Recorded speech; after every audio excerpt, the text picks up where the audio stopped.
Meu nome é André, sou infectologista, trabalho com a Val lá no HUB e vou falar um pouquinho para vocês de princípios de antibiótico terapia, focando especialmente em farmacocinética e farmacodinâmica, né? O uso racional de antimicrobiano, ele envolve várias etapas, né? Desde da indicação do antimicrobiano, então, esse paciente precisa de um antibiótico ou não, até a escolha do antimicrobiano adequado. Então, eu estou tratando uma meningite, estou tratando uma pneumonia, uma sinusite, uma infecção de pele partes moles. Para cada uma dessas doenças tem um patógeno específico, e para cada patógeno específico vai ter um antibiótico melhor, né? A posologia ideal daquele antimicrobiano, e talvez a partir dessa aula vocês consigam entender um pouquinho melhor por que determinada droga tem uma determinada posologia e o tempo de tratamento. E a posologia está muito relacionada com o PKPD e MIC da droga, e vocês vão entender por quê. Conceitualmente, a gente pensa assim, sempre ajustar a droga de menor espectro quando disponível o resultado de cultura, isso porque não faz sentido eu sair matando todos os bichos que existem se eu posso matar só um pouquinho e manter a minha microbiota relativamente preservada. A gente cada vez... Tá bom, só um minuto. A gente quer manter a nossa microbiota preservada, a gente cada vez mais vê discussões sobre microbioma e como isso é importante em algumas doenças, por exemplo. Obviamente, a gente tem que evitar o uso desnecessário, não tratar doenças febris agudas não infecciosas, e aí aqui eu boto só uma fotinha que antigamente falava que febre não é um sinal de deficiência de ceftriaxone, e o meu medo é que isso evoluiu para febre não é um sinal de deficiência de meropenem, né? Então a gente está piorando um pouquinho a nossa situação. Só lembrar que existem centenas de causas de febre que não são infecciosas, né? Isso aqui é uma tabela do Harrison, só para mostrar para vocês diversas causas de febre de origem indeterminada não infecciosas. Vão desde vasculites, doenças reumatológicas e autoimune, doenças granulomatosas, síndromes autoimunes inflamatórias, doenças hematológicas, tumores sólidos. Só um minutinho, por favor. Olha só, o papai está falando aqui. Papai, eu quero dormir com você. Tá bom, então vamos fechar o olhinho aqui. Pronto. Tumores benignos, várias outras causas, algumas desordens centrais ou periféricas, né? Então, lembrar que existem várias causas de febre. E que existem, então, doenças febris não infecciosas.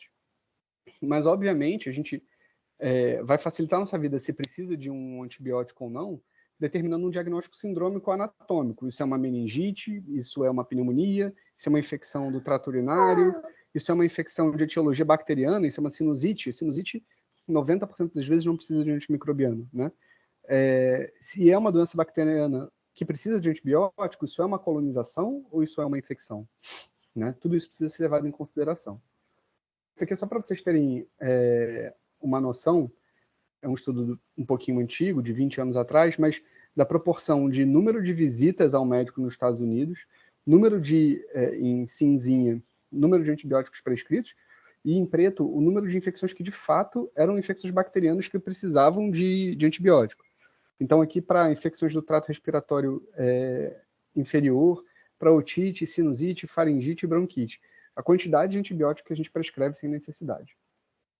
Obviamente, é óbvio que não é para fazer antibiótico para virose, obviamente não é para fazer antibiótico para bacteriúria assintomática, exceto nas duas indicações clássicas de gestante e manipulação do trato urinário, né?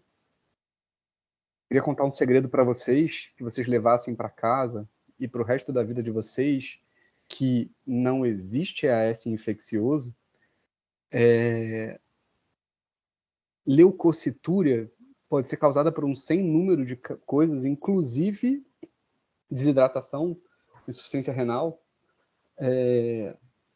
outros, nitrito positivo na urina significa única e exclusivamente que tem uma enterobactéria lá, né? Que consegue produzir nitrito. Então, pode ser só uma bacteriúria assintomática, não quer dizer que tem infecção. Obviamente, não tratar colonizações, né? Então, lembrar que paciente em terapia intensiva que está todo invadido, se você, toda a secreção traqueal que você coletar, vai crescer alguma coisa. Se aquilo ali é uma pneumonia, são outros 500, né? Lembrar que todo mundo que usa catéter vesical de demora, com pelo menos 5 dias depois da inserção, 100% vai ter cultura positiva. Então, assim, não quer dizer que seja uma infecção necessariamente. Não tratar colonização. Mas aí, quando a gente for tratar, a gente precisa determinar qual é a posologia mais eficaz. E a posologia mais eficaz vai levar a maior taxa de cura clínica, a maior taxa de cura microbiológica e menor seleção de resistência. Tudo isso pode ser alcançado e conquistado através da determinação da melhor posologia através dos parâmetros de farmacocinética e farmacodinâmica. Existem 3 parâmetros básicos que a gente vai se aprofundar ao longo dessa aula. E cada antibiótico tem um parâmetro específico que se correlaciona melhor com a eficácia clínica daquele antimicrobiano. Os 3 principais são concentração máxima dividido pela MIC, então antibióticos que são concentração dependente. Então pensa aí, se é um antibiótico que depende de concentração muito mais do que de tempo, eu preciso fazer ele várias vezes ao dia? Ou seria muito melhor eu concentrar uma dose única diária e atingir a máxima concentração para ter essa melhor relação entre o pico e a MIC? Antibióticos que são tempo dependentes, então é o oposto. Eu quero que ele passe maior proporção de tempo possível acima da MIC. Não importa se é um montão acima ou um pouquinho acima.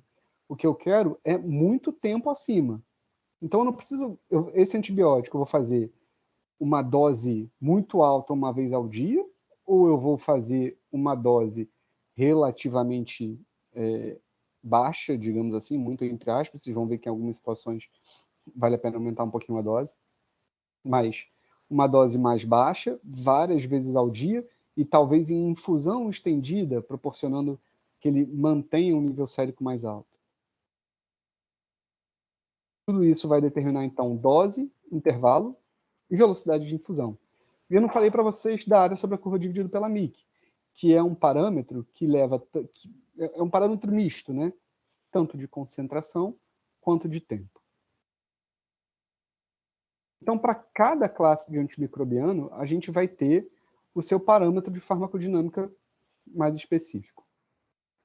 Antibióticos que são concentração dependente, então, que precisam de altas concentrações, mas pouco tempo para levar para matar a bactéria, digamos assim, são os antibióticos de concentração dependente. Esses antibióticos, em geral, são os aminoglicosídeos, algumas fluoroquinolonas, aí a gente vai ver um pouquinho mais para frente, daptomicina, metronidazol, anfotericina e as equinocandinas. Se vocês olharem aqui, já começa a fazer sentido, né? Putz, é verdade. Aminoglicosídeo eu uso uma vez ao dia. Daptomicina eu uso uma vez ao dia. Algumas quinolonas eu uso uma vez ao dia. Metronidazol não usa uma vez ao dia, mas você pode usar uma vez ao dia metronidazol, né? Anfotericina nós usamos uma vez ao dia. Então começa a fazer sentido aqui, né? Indo de trás para frente, você vendo o antibiótico e entendendo que aquele é o parâmetro ideal, né? Eu quero então nesses antibióticos maximizar as concentrações, doses únicas diárias. A gente vai falar sobre isso mais para frente, mas fazer toda a dose que deveria estar num dia, fazer uma vez só. Pessoal, só um segundinho, deixa eu fazer um transporte de criança para a cama aqui. 1 minuto.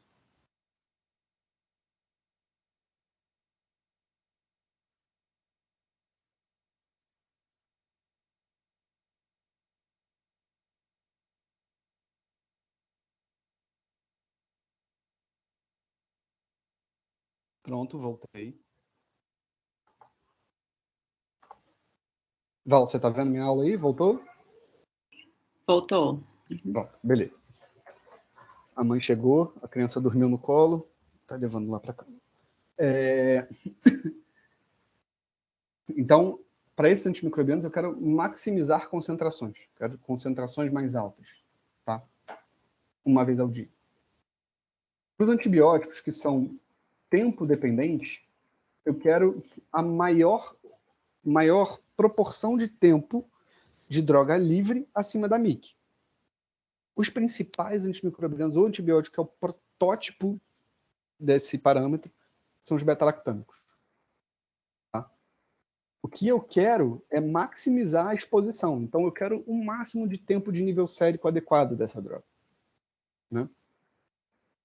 E existe algumas classes de antimicrobianos que são um misto de tempo e concentração.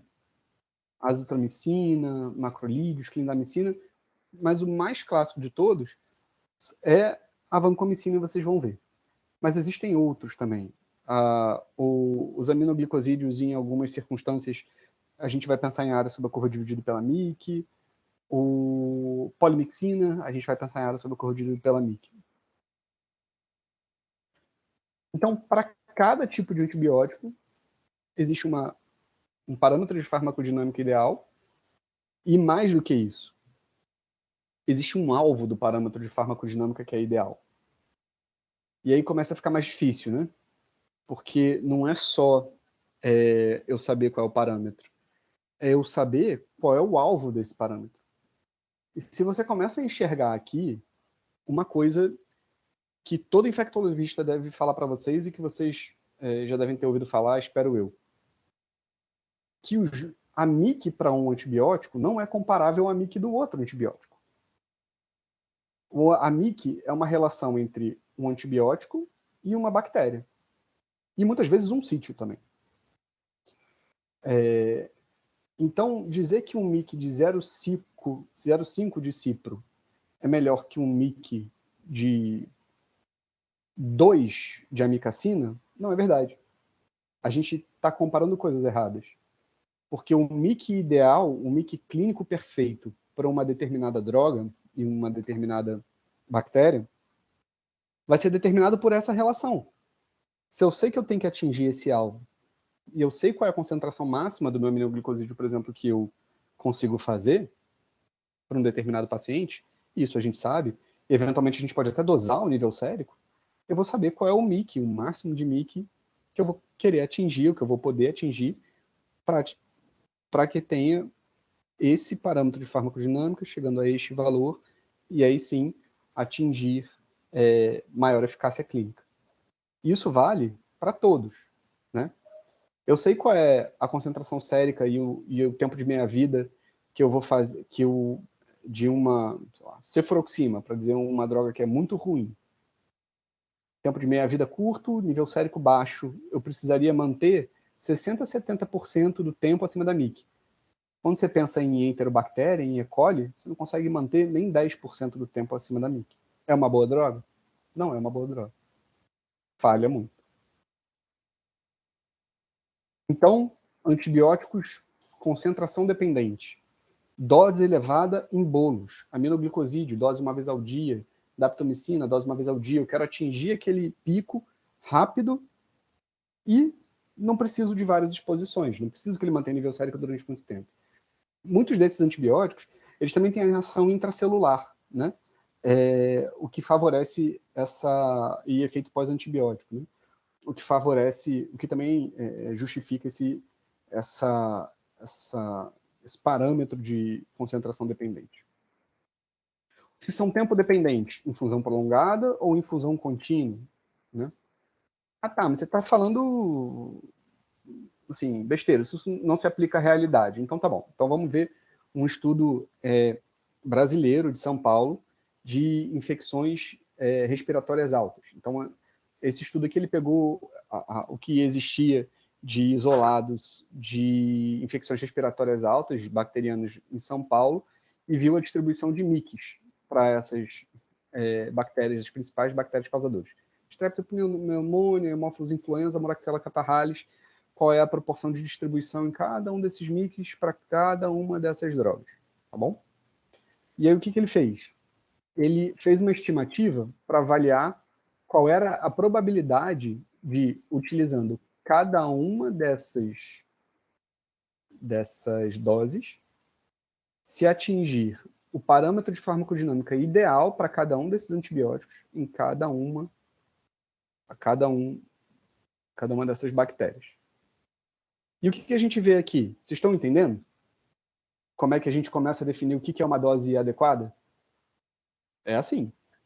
Essa é uma das formas de fazer. Não é fácil. Tá? E aí, o que a gente vê aqui? Ah, beleza. Tem alguém que fala alguma coisa aí? Amoxicilina, 875 duas vezes ao dia, ou amoxicilina 500 três vezes ao dia para estrepto? Parece ser melhor 3 vezes ao dia. E melhora bem a cobertura para hemófilos. Para moraxela, que é produtor de beta-lactamase, começa a ser muito ruim. E a amoxicilina com clavulanato?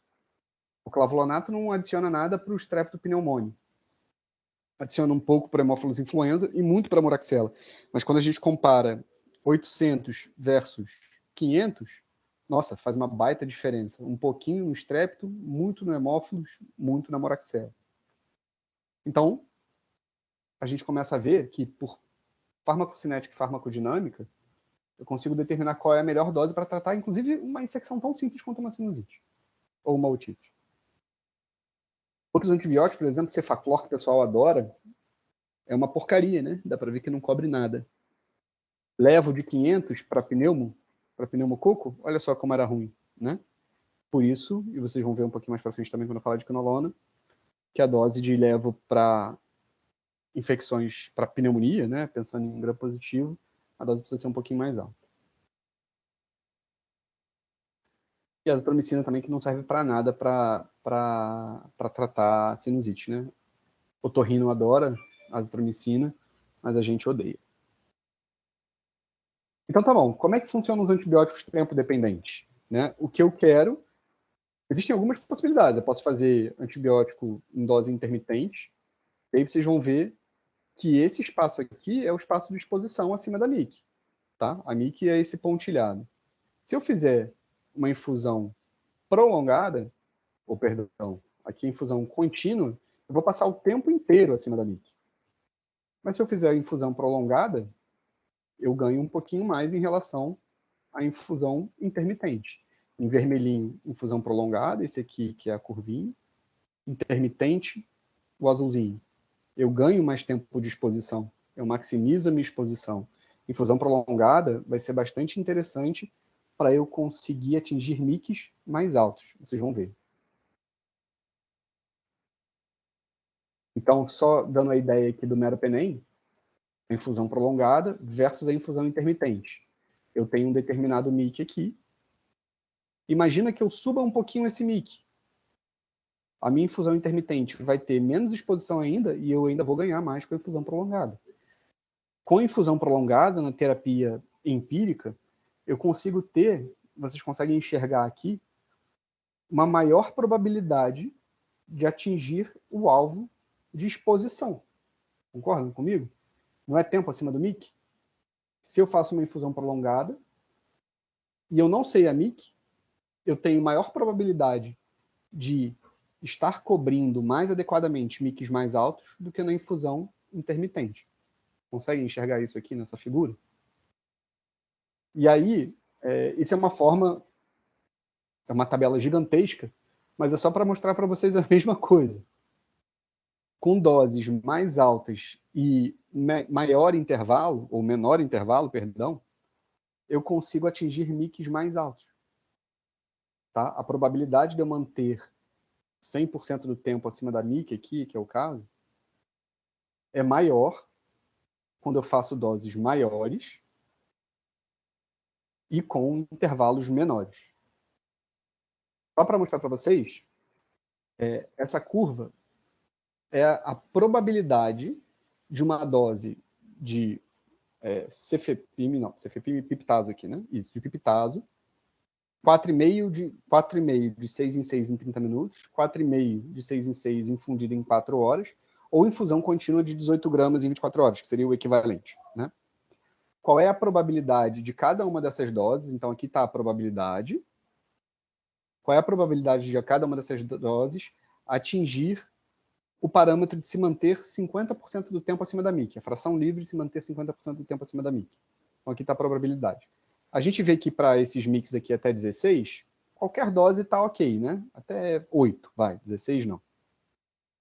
A partir de 8, a infusão intermitente, ela começa a perder muito a chance de estar atingindo esses MICs mais altos. Enquanto a infusão prolongada e a infusão contínua tem maior probabilidade de atingir MICs mais altos. Conseguem entender por que na terapia empírica usar beta-lactâmico em infusão prolongada faz sentido, especialmente em pacientes críticos ou pacientes graves, neutropênicos, né? Se eu já tenho o germe isolado e eu sei que o MIC dele é meio, não faz diferença. Eu posso fazer infusão intermitente, vai ser mais fácil, inclusive é mais barato. Equipo de bomba é bem mais caro. Então não faz sentido você fazer infusão prolongada no paciente que você sabe que tem um MIC de meio. Você está gastando dinheiro e não está aumentando o benefício. E ainda está dificultando o trabalho da enfermagem, né? Você vai ter que ter uma via exclusiva ali fazendo a infusão durante 4 horas. No entanto, se é um paciente grave e a terapia empírica, e na minha população eu tenho MICs mais altos, é óbvio que você vai preferir fazer infusão prolongada.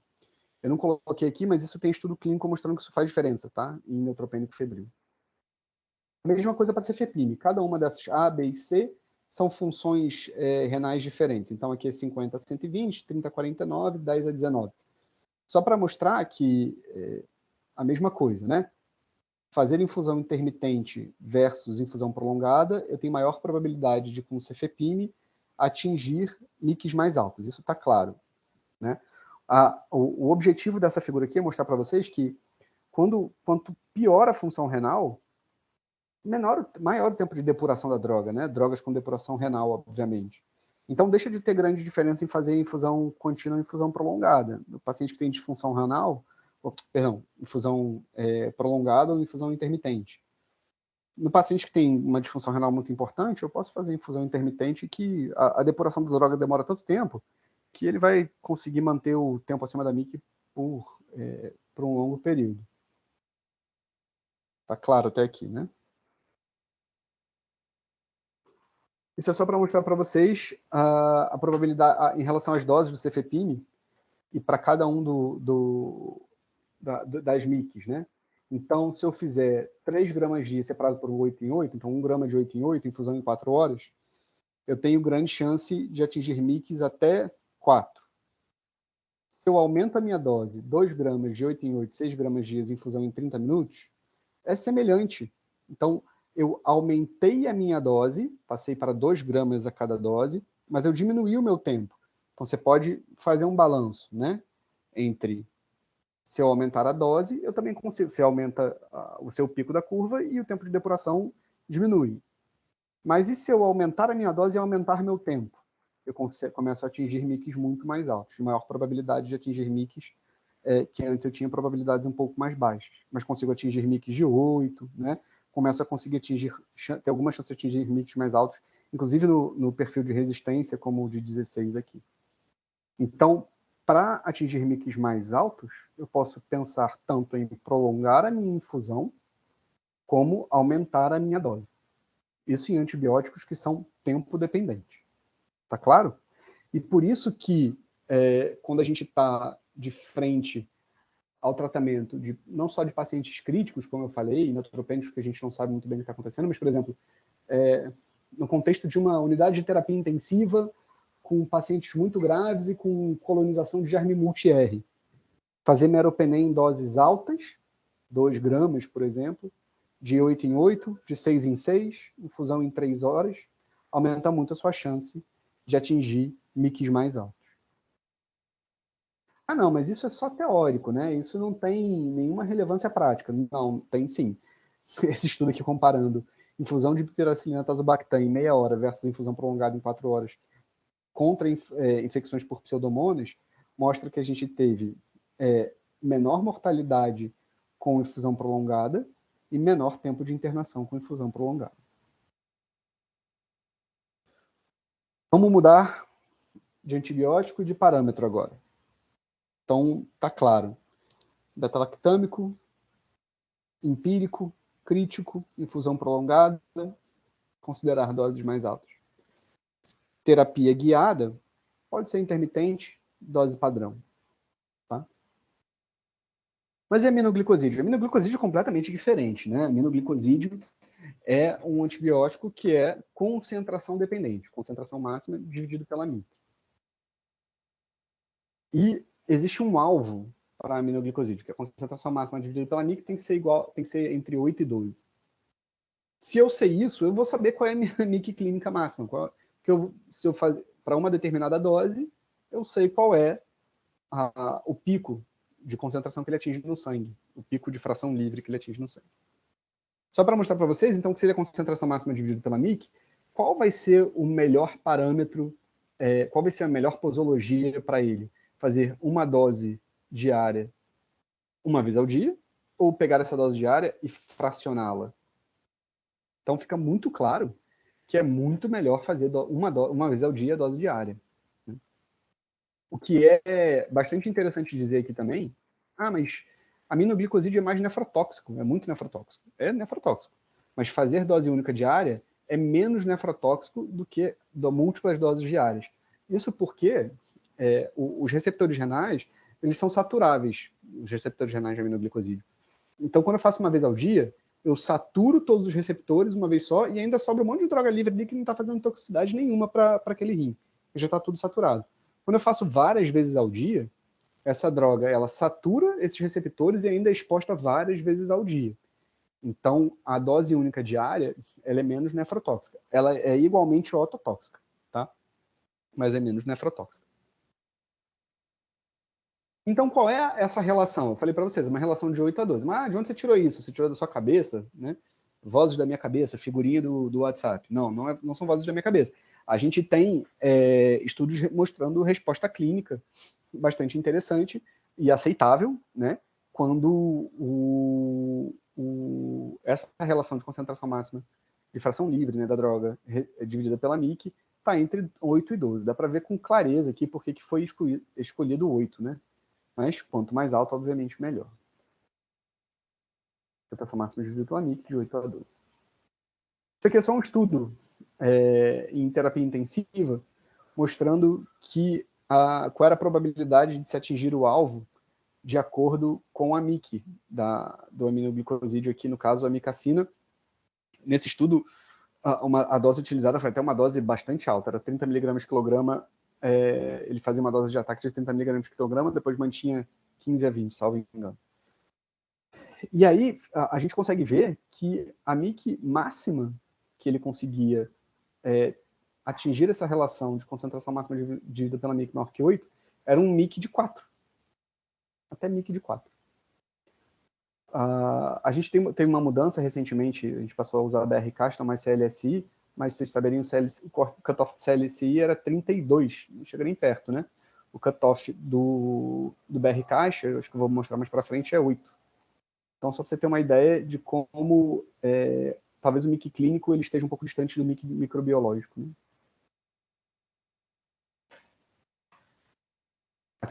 Eu falei, você vê que eu não sou doido, eu botei na aula. O BR-Caixa hoje, ele coloca como resistência acima de maior que 8, né? Mas sensível menor ou igual a 8. Mas a gente consegue ver ali pela figura, e eu acho que eu vou calcular esse MIC com vocês um pouco mais à frente, vocês vão ver que 8 talvez já seja um MIC mais alto, especialmente se a gente estiver pensando em infecções graves, e lembrando que esses pontos de corte são pontos de corte definidos em hemocultura. A concentração de algumas drogas no tecido pulmonar, no tecido ósseo, no sistema nervoso central é ainda mais baixo. Então, talvez os MICs nesses locais sejam ainda mais baixos. Quinolona. Eu achei que eu tinha colocado aqui. Bom, enfim. Para quinolonas, a farmacodinâmica de quinolonas se difere um pouquinho entre Pseudomonas aeruginosa e enterobactérias. Para Pseudomonas aeruginosa, a gente quer uma área sobre a curva dividida pela MIC maior do que 125, especialmente maior do que 250. Quando essa relação é maior do que 250, você tem maior probabilidade de resposta terapêutica. Para enterobactérias, está aqui maior que 100, mas maior do que 120 e 250 também é o esperado. Isso aqui é um estudo de simulação mostrando qual era a probabilidade de cura clínica e microbiológica de pacientes de vida real quando era utilizado ciprofloxacino para tratar gram-negativos e avaliando a área sob a curva dividido pela MIC e a relação que era feita. E a gente consegue ver claramente como ver para o aminoglicosídeo, que uma relação acima de 120 a 250 é a que tem maior probabilidade de resposta, tanto clínica quanto microbiológica. Isso, mais uma vez, faz com que a gente saiba qual é o MIC máximo que eu posso utilizar, o ciprofloxacino, por exemplo, nas enterobactérias. Se eu sei que uma dose de ciprofloxacino atinge uma concentração máxima X na maioria dos seres humanos, e que essa relação tem que ser maior do que 125, marca 250, 125 a 250, eu sei que eu só posso utilizar essa droga em bactérias que têm um MIC no máximo de 25. Antigamente não era 2 no CLSI. O BRCAST agora é mais friendly com os parâmetros de farmacocinética e farmacodinâmica. Então, eu não vou usar ciprofloxacino para germes com mix acima de 0,25. Isso pode ser uma mudança de conceito para vocês, porque, inclusive, alguns hospitais ainda não mudaram, não migraram de CLSI para BRCAST. Aqui é a mesma coisa, não sei porque que está repetido. Repetido o slide, desculpa. Quando a gente vê para pseudomonas, isso ainda é um pouquinho pior, né? Pseudomonas geralmente precisa ser acima de 250, ele coloca aqui como menor do que 0,001 para ser sensível, mas é só para dar a dimensão, isso aqui que precisa saber, que na verdade a sensibilidade é dose dependente, né? Então a imensa maioria vai sempre aparecer como um izinho lá para vocês, é porque é dose dependente. Para pseudomonas a gente quer uma relação maior que 125 a 250, mas para conseguir isso para pseudomonas eu preciso de doses acima do que a gente usa para enterobactéria. Então preciso fazer 500 mg de 8 em 8 e não 500 mg de 12 em 12. Para pneumococo, essa relação precisa ser área sobre a curva dividido pela MIC maior que 30, e aí a gente consegue ver por que precisou daquela dose maior, né? Levofloxacino de 500 não consegue, em 100% das vezes, atingir o parâmetro de farmacodinâmica ideal de ser acima de 30. Existe ainda aqui uma certa linha em que o levo de 500 não atinge o parâmetro de farmacodinâmica ideal. E por isso que para tratar pneumonia, infecções por gram-positivo, sinusite, a gente precisa fazer levo 750. E nunca cipro, nunca fazer cipro para pensar em pneumococo. Cipro não serve para tratar pneumonia comunitária. Muita gente confunde isso com cipro não ser uma boa droga para pneumonia, ou que não concentre no tecido pulmonar. Todas as quinolonas concentram muito bem no tecido pulmonar. Cipro é uma ótima escolha, por exemplo, para tratar pneumonia, PAV, por pseudomonas sensível a cipro. É ótimo, é uma droga realmente muito boa. Mas ela não serve para tratamento empírico de PAC, pelo motivo que vocês conseguem ver aqui. Ela não atinge parâmetro mínimo de farmacodinâmica para pneumococo, por exemplo, que é o principal germe de pneumonias comunitárias, né? Então, só para mostrar para vocês, ciprofloxacino é nem considerado no BRCAST para tratamento de pneumonia, enquanto levo, MOX, mais uma vez, concentração dependente, né? Vancomicina. Vancomicina é o protótipo do que a gente pensa de área sobre a curva dividido pela MIC. Um alvo de 400. Idealmente, seria ótimo que qualquer antibiótico a gente tivesse a capacidade de dosar a nível sérico. Vancomicina é uma droga ótima, barata e que a gente tem disponibilidade de dosagem de nível sérico. Então, eu, em geral, dou muita preferência para a vancomicina justamente porque eu sei qual é o nível sérico e eu sei se eu vou conseguir atingir o parâmetro de farmacodinâmica ou não. A gente tem alguns estudos um pouco mais antigos mostrando que para atingir essa relação, o MIC máximo é 1. MICs acima de 1, eu não consigo atingir parâmetro de farmacodinâmica mínimo ideal, né? 1 já é bem limítrofe aqui, né? Você já vai ter, nesse estudo aqui, dava 196. Só para mostrar para vocês que vancomicina precisa de dose de ataque, tá? Está sem a legenda aqui, mas pacientes serviço de emergência, pacientes, cirúrgicos, emergência e hemodiálise, em preto sem dose de ataque, em cinza com dose de ataque. E a dosagem do nível sérico da vanco. Um nível sérico de vanco entre 15 e 20 se correlaciona bem com esse parâmetro de farmacodinâmica aqui. A gente consegue ver que quem não faz dose de ataque na vanco não consegue atingir nível sérico ideal, que se correlacione de maneira minimamente adequada com o parâmetro de farmacodinâmica que a gente quer, né? Então, vanco precisa sempre fazer dose de ataque, sempre, sempre.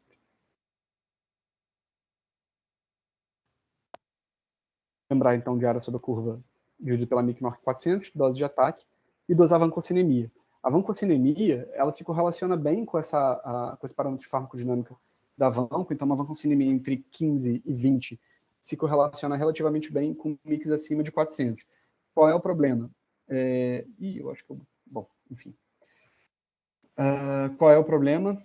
A gente já tem algumas evidências mais recentes sugerindo que não basta fazer uma dosagem de nível sérico, a gente precisa da dosagem de nível sérico da vancomicina no pico e no vale para conseguir ter uma dimensão adequada dessa área sob a curva dela, para dizer e jogar isso num software bayesiano e saber o ajuste da dose adequado.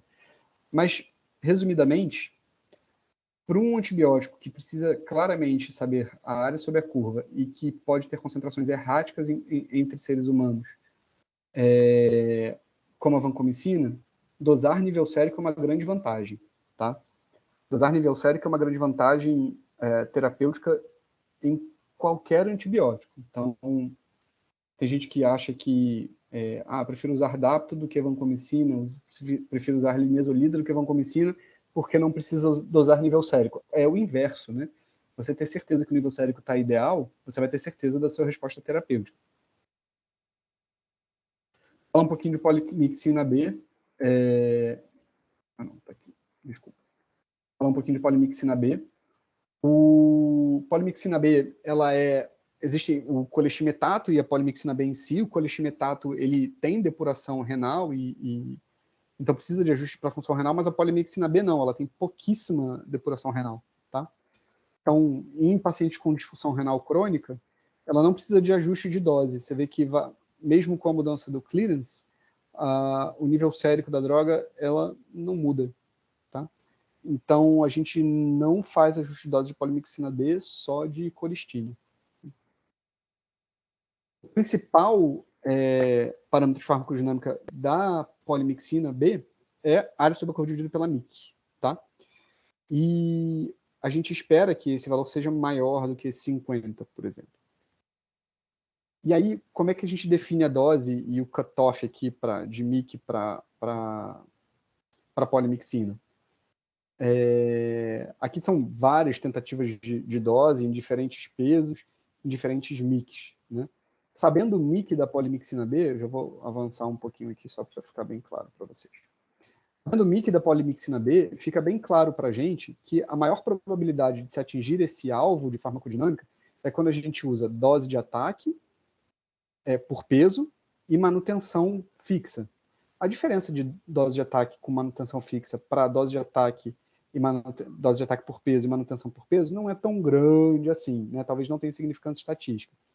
Então, sabendo o MIC da droga, o esquema ideal da polimixina B é dose de ataque, sabendo o MIC da droga não, sabendo o MIC da bactéria, é dose de ataque por peso e manutenção, ou dose de ataque por manutenção fixa, ou dose de ataque por peso e manutenção por peso, né? O que é interessante a gente ver é que, apesar do MIC sensível da polimixina B microbiologicamente ser 2, se você for olhar lá 2 ainda vai ter ser sensível, acima de meio, né, a gente já tem uma probabilidade de atingir o alvo de eficácia clínica bem menor, né? Então, até meio, 100% de chance. Acima de meio, dependendo do peso do paciente, essa eficácia vai diminuindo sobremaneira, né?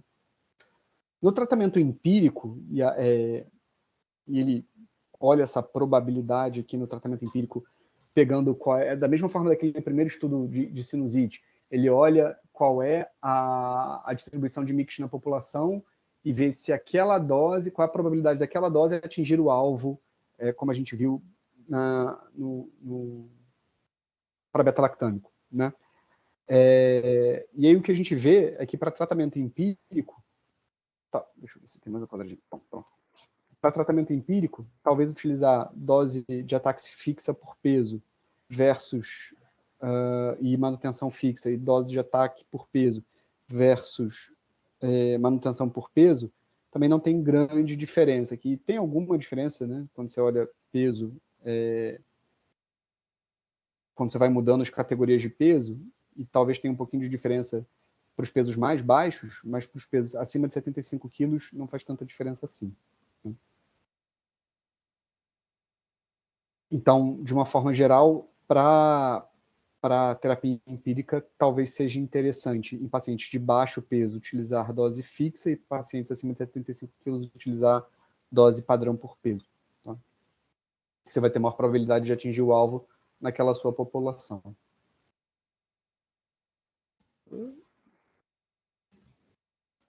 Lembrar, então, que polimixina D precisa de dose de ataque. A gente consegue ver aqui que os esquemas que não fizeram dose de ataque tinham pouca chance de atingir o alvo em mix até baixos, relativamente baixos, né, de meio.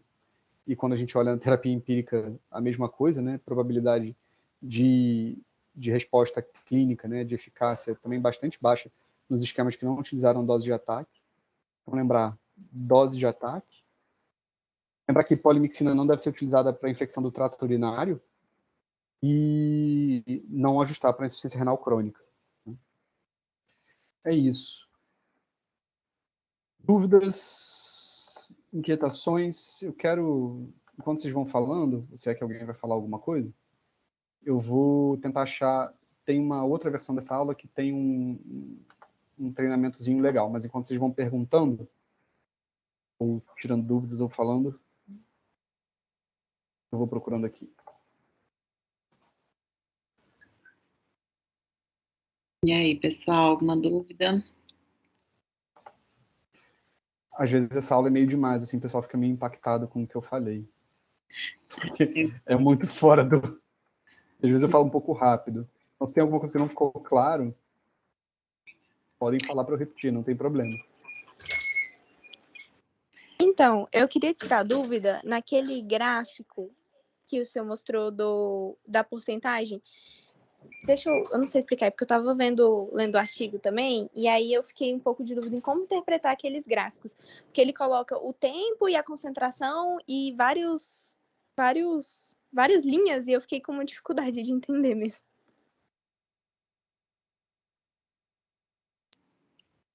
Era gráfico do quê, Thalita? De qual antibiótico, você lembra? Foi o... Lembro, peraí.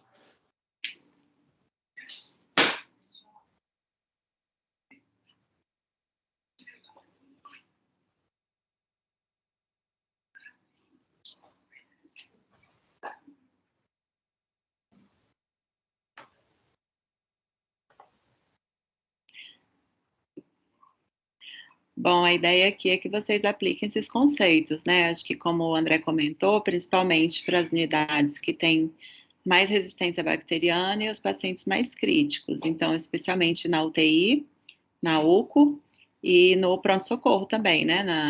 Naquela área onde ficam os pacientes mais graves, né? Então, lembrar, né, de especificar na prescrição, né, a velocidade de infusão, né, porque isso não é automático ainda lá para nós no HUB, né. Eu vou projetar aqui de novo. Questão... eu estou procurando aqui no artigo para poder tirar a dúvida. A gente estava falando de aplicação. Eu vou... Cadê?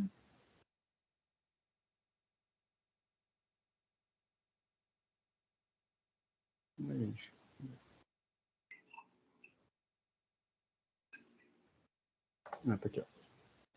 Vou projetar aqui para vocês. Só para vocês terem uma ideia de como isso ajuda no racional. Vamos lá.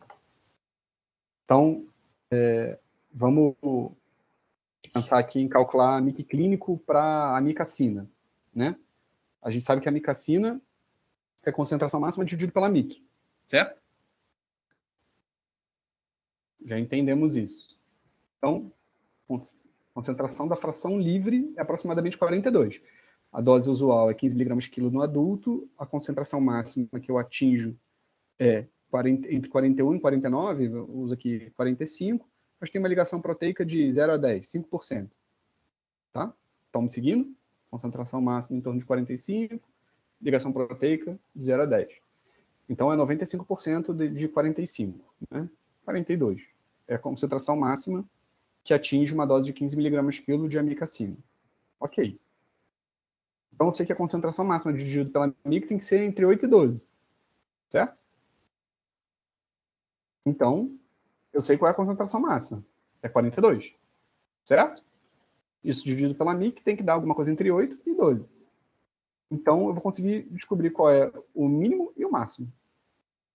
A amic. Então, vai ser igual a 41 dividido por 12, que é 3,5, ou 41 dividido por 8, que é 5,25. Só que o mic clínico, então, vai ser algo entre 3,5 e 5,25. Só que a minha microdiluição, ele aparece 3,5, 5,25? Não, né? Ele aparece 0,25, 0,5, 1, 2, 4, 8, 16, 32, 64, e por aí vai. Então, desses valores aqui, qual é o valor que está entre 3,5 e 5,25? Qual é o meu mic clínico máximo? Qual é o valor máximo que eu vou conseguir utilizar? 4. Olha só que coincidência. Esse valor aqui bate exatamente com esse valor aqui. É coincidência? Não, não é coincidência. É porque farmacocinética e farmacodinâmica funciona, né? São formas da gente conseguir predizer qual é o mic que eu vou poder utilizar a droga. Só mostrando uma outra coisa que não estava aqui. Bom, é isso. Mas diga, Thalita, qual é a tabela? Deve ser a tabela de isso aqui que você Achei. está falando? Foi a do Levo. Do levo? Foi a do Levo. Uhum. Mero? Não, do Essa... levofloxacino.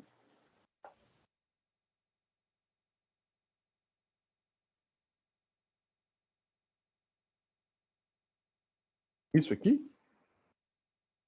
Isso. Não, não é essa. Era aquela outra. Você acabou de passar. Isso? Isso, para entender. Entendeu o quê? Isso aqui é os pontos de Ou é um corte... valor padronizado?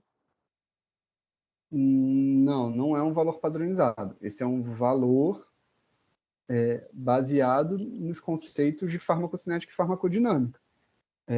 Eu tenho aqui, qual é a grande questão? E o importante aqui não é levofloxacino, não é ciprofloxacino. A gente quase não usa levo para tratar pseudomonas isolado, né? É sobre a pseudomonas, especificamente, que você quer falar? Posso Também. falar? Isso pode explicar. Não, pode explicar isso, que depois eu pergunto, eu te mando. Tá. Porque assim, imagina que a quinolona ela é a área sobre a curva dividida pela mic. Deixa eu voltar aqui. Essa aula aqui tem uns slides um pouco diferentes para tentar explicar. Imagina que a quinolona ela tem que ter área sobre a curva dividida pela mic, certo? Isso você entendeu. Que tem que ser maior do que 125, certo? Tá. Aqui para enterobactéria, aqui para enterobactéria, aqui para pseudomonas, tá? Certo? Qual é a probabilidade de cultura positiva num paciente depois do tempo? Tá aqui, vai diminuindo. Vou ter maior probabilidade com mics mais altos. Isso me sugere que para uma determinada concentração, eu vou saber exatamente qual é o mic que eu preciso. Você consegue entender isso? Para a pseudomonas é um bicho específico, assim. Além dessa relação, ela precisa de doses mais altas para atingir esse parâmetro. O parâmetro, a tendência de parâmetro da pseudomonas é mais para 250 do que para 125. Entendi. Então, eu vou precisar ter mics muito baixos para conseguir atingir. Isso aqui é uma convenção no BRCAS, esse sensível 0,0001, é só uma convenção para explicar que para pseudomonas, isso também existe para outras bactérias e para outros antibióticos especificamente, A dose o tratamento é concentração dependente, que eu não posso usar doses padrão de ciprofloxacino para tratar pseudomonas, entendeu? Entendi Eu preciso agora. usar 500 de 8 em 8 e não 500 de 12 em 12. Entendi. Entendeu? Era isso mesmo. Aham. Entendeu mesmo? Obrigada. Era isso mesmo. É. Entendi agora. O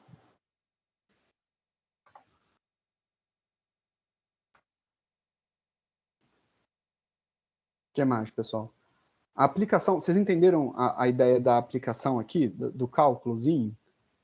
Caraca, mas eu tenho que saber, então, todos os parâmetros de farmacodinâmica e as relações. Não, então, você não tem que saber. Existe uma residência de 3 anos que serve para a pessoa aprender a fazer isso, né? Não é uma coisa que você aprenda de uma hora para outra. Mas alguns mais comuns de serem utilizados, talvez seja interessante. Então, se você na sua unidade usa muito aminoglicosídeo, se na sua unidade você usa muita vancomicina, se na sua unidade você usa muito carbapenema, talvez seja interessante você entender esses conceitos e saber exatamente qual é o valor que precisa estar acima, né? Mas muito mais importante do que isso, acho que a take-home message daqui dessa aula, a primeira coisa os MICs não são comparáveis entre os antibióticos, né? Um MIC de um antibiótico é uma relação de um antibiótico com uma bactéria. Então, um MIC de meio não é necessariamente melhor do que um MIC de 2. Isso é muito importante. Se vocês conseguirem levar isso para casa, para a próxima vez que olhar um antibiograma, ter a certeza de que você não vai escolher o que tem o menor MIC, e talvez já conseguir começar a refletir, olhando aquilo e pensando nesses parâmetros de farmacodinâmica, talvez qual seria a melhor dose naquele momento, isso faz uma baita diferença, né? Então, se você tem uma coisa muito do dia a dia, assim, na terapia intensiva, sai uma KPC lá que tem um MIC de 8 para amicacina e um MIC de 4 para meropenem. O MIC de 4 para meropenem vai vir como resistente, tá? E aí, e o MIC de 16, se o MIC de 8, se você se fez ou não fez a mudança para RCAS, vai vir como sensível. Mas se você tiver alguma noção de farmacocinética e farmacodinâmica, você vai conseguir olhar aquilo ali e pelo menos perguntar para o seu infectologista lá de referência assim, putz, será que não vale a pena fazer mero em vez de amica para esse paciente, mesmo estando R aqui no mero e S na amica? Entende? Ou então, você vai ver um ciprofloxacino, se você ainda está no CLSI com um MIC de 0,5, mas vai ver uma genta com MIC de 1. E aí você vai falar, não, cipro é melhor do que genta porque 0,5 é melhor que 1. Não. Não são comparáveis. E por farmacodinâmica, eu posso te dizer seguramente que genta vai ser melhor do que cipro. Se a gente estiver falando de sangue, né? Ou então de infecção urinária, por exemplo. Para pulmão, isso é um pouco mais discutível. Então, se sair daqui já entendendo que esses MICs não são comparáveis e que talvez você precise raciocinar em cima desse resultado para escolher uma droga, isso já faz uma baita diferença. Não espero que vocês saibam todos esses parâmetros de cor, né? Isso é uma coisa que a gente sabe e é da especialidade, né? Prescrever antibiótico não é fácil. Não é fácil.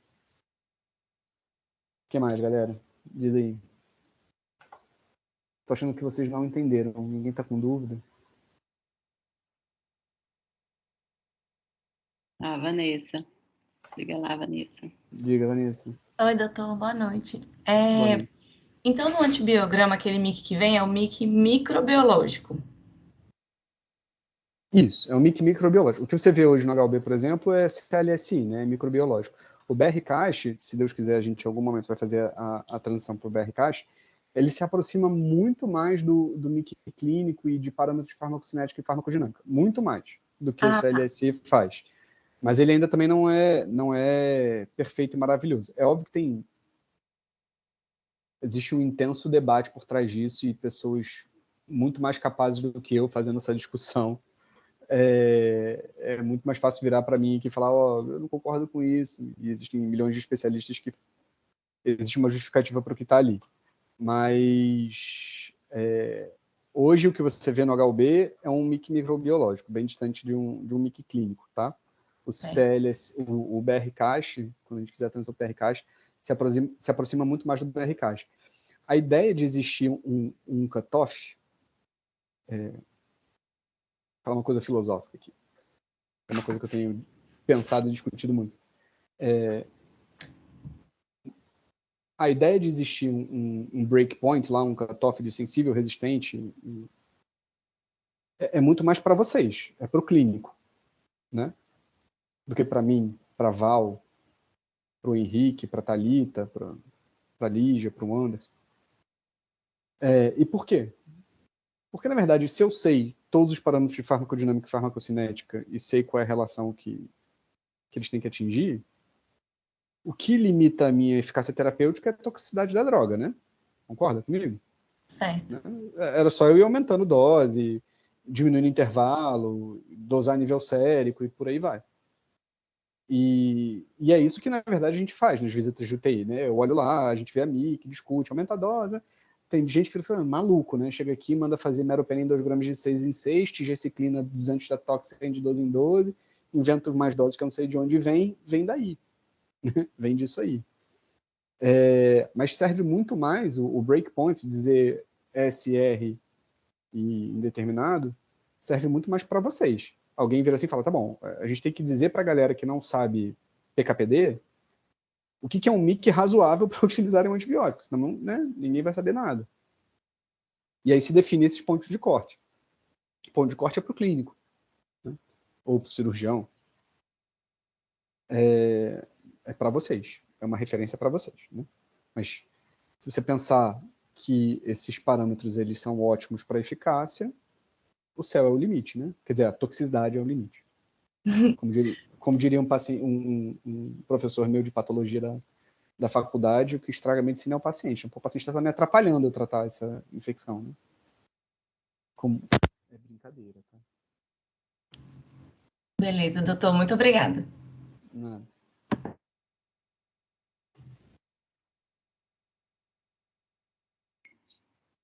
Mais dúvidas, pessoal? É um tema muito tranquilo para uma quinta-feira à noite, assim, pós-trabalho, 8 horas. Super relax, né? Todo mundo. Super relax, é um tema. O problema é que eu adoro isso, né? Eu sei. Meus residentes sofrem na minha mão com isso. E eu adoro esse negócio. E eu super acho que enfim, tínhamos que evoluir para isso. Isso faz muita diferença. Bom, gente, acho que deve estar todo mundo cansado, então, acho que se ninguém tiver mais nenhuma pergunta, acho que a gente pode encerrar por aqui. E aí, depois, se alguém quiser enviar alguma questão, né, se surgir alguma questão, pode enviar, e nas próximas aulas também a gente volta nos assuntos, tá bom? Muito obrigada, André. Obrigado pelo convite, Val. Obrigado aos meninos aí por escutarem. Valeu, Sofia. Obrigada pela aula, foi ótimo. Obrigada, doutor. Valeu. Excelente. Valeu, tchau, tchau.